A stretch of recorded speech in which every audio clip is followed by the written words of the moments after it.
We're here in the Bitcoin.com mobile studio. That's the Bitcoin.com mobile studio. Buy, sell, trade Bitcoin at Bitcoin.com. That is Bitcoin.com. Joining us now is one of my favorite people in politics and commentary. His takes are phenomenal on X and his podcast, and he deserves a lot of credit. And we're going to start with some really good news today because there's just so much negativity. We're going to talk about a victory that the grassroots deserves credit for, that President Trump deserves credit for, and also our guest, Matt Walsh. Matt Walsh is the host of The Matt Walsh Show, filmmaker of Am I a Racist and What is a Woman? First, Matt, it is Juneteenth. I see that you're in the office working today. I am. I was a little concerned that you would start this segment without wishing me a happy Juneteenth, but thank you for acknowledging this very important. I still have to keep working. I have to keep working. As podcasters, we're crucial to the, ongoing functioning of the United States. But that doesn't mean that I'm not celebrating this really important day. Somebody has to fund the reparations, and that will be us.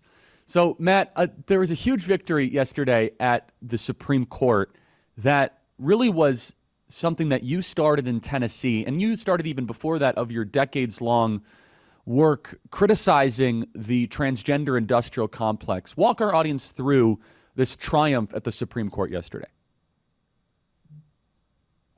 Yeah, this was a huge, I think, a historic win at the Supreme Court, which the Supreme Court found that our law that was passed here in Tennessee, they found that law is valid, that law is not unconstitutional, that we, in fact, do have the right in Tennessee to regulate and ban these kinds of barbaric practices, which means, of course, also that the dozens of states across the country that have passed similar bans, those bans will stand now. And it also means, most importantly, really, that there's no excuse for the Republicans in Congress right now to not pass a federal ban. So all of those things are now totally on the table. This was a crushing defeat for the trans lobby, for the trans activists. And I think for the gender transition industry, this was, the fight continues in a lot of ways, but also I would say this was probably the final nail in its coffin. I think this was the death blow. So just a great day all around. Yeah, and so why? Explain how. I think I understand that, but this now allows states to pass similar laws. It's not yet a nationwide ban, and it's very clear that the Supreme Court did not weigh in or issue an opinion on the merits of child mutilation or gender transition. They did just say that this does not impact the Equal Protection Clause. So explain that a little bit further, Matt, and give the argument a little bit deeper as to why this is a death nail in the coffin of the trans industrial complex. Right. The Supreme Court didn't find that these kinds of practices themselves are unconstitutional, and therefore, so this doesn't become a nationwide ban. Now, I think they could have found that. That would have been great. I think that actually, not only is it not unconstitutional to ban the practices, but the practices themselves are unconstitutional because they infringe on the human rights of children. So they could have gone that far. They didn't. I didn't expect them to, but they went as far as they needed to, because it enables states to pass these laws. And as I said, there's no reason not to. And it found, the argument on the other side was, of course, an absurd. They have no good arguments. They're defending something that's literally indefensible. But their argument, such as it was that this was somehow an infringement on the Equal Protection Clause because it discriminates. The laws that ban these procedures discriminate based on sex, which makes no sense for so many reasons. Starting with the fact that it doesn't do that, actually. What the law says is that you cannot castrate and mutilate a child for the sake of changing their gender, no matter the sex of the child. It doesn't matter if the child is male or female, you cannot do that. So it doesn't discriminate based on sex. And also, and this was an important point, and you find this in the majority opinion, and this was something that during the arguments came up quite a bit, which is that, okay, if this is somehow unconstitutional, it's a violation of the Equal Protection Clause, then it must be discriminating based on some sort of immutable characteristic. But the problem is that even the pro-trans side will tell you that transgenderism, it's not an immutable characteristic. It can change by the day. If I wake up today and say that I'm a woman, then I am. If I wake up tomorrow and say I'm a man, then then I'm a man.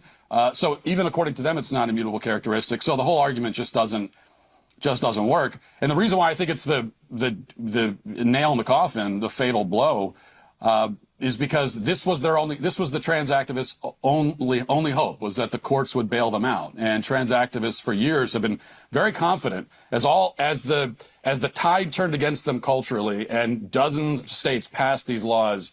They were very confident because they said, hey, the courts will bail us out. They always do. The courts are going to come back around and say, you can't do this.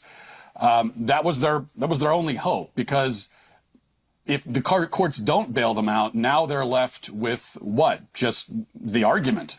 Now they have to go on a level playing field, right? And they have to actually make the argument for why we should be chemically castrating children.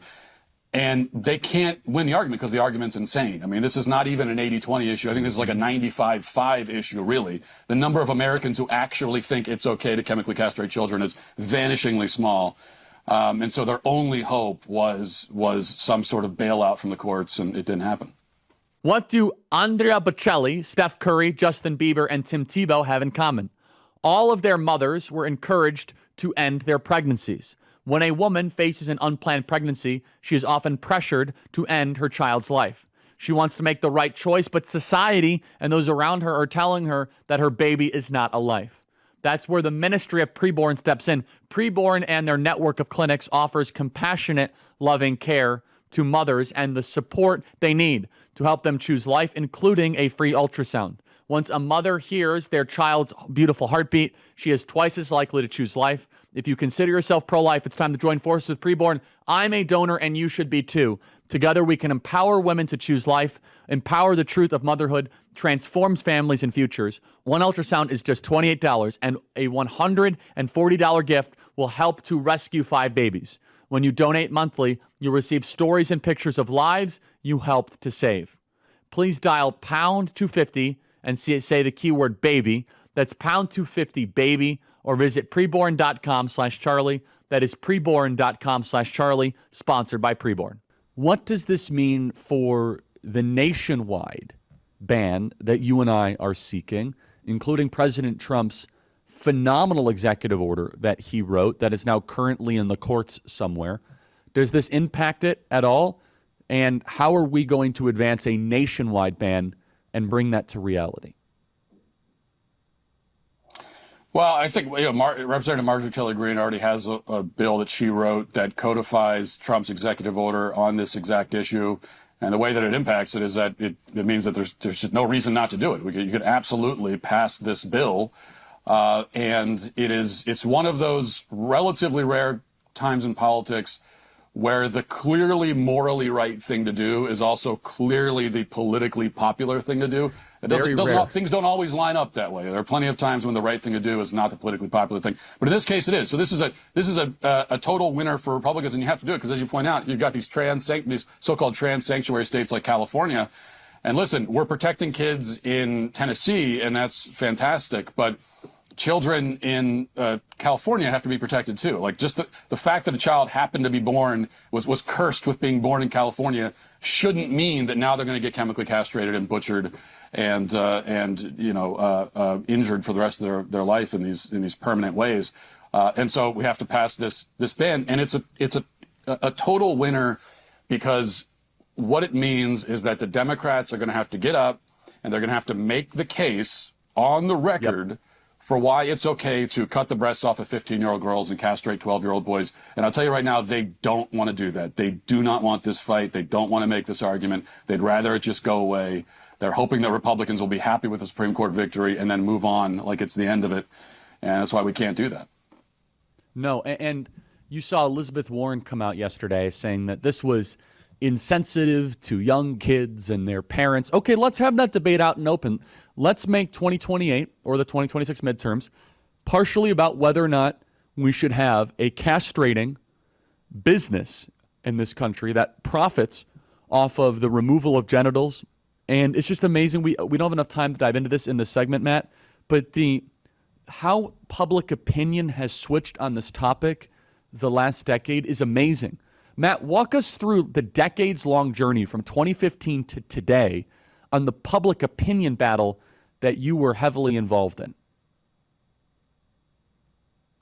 Yeah, I always say that I don't know how much public opinion actually changed. I think that, if you were to go back to, say, 2019, 2020, and you were to ask, do a poll of everyday Americans and ask them about the trans issue and should men be allowed in women's sports and bathrooms and should we be doing these kinds of gender transition procedures to kids, I think you would have found many more people than you'd find today who would answer in the affirmative.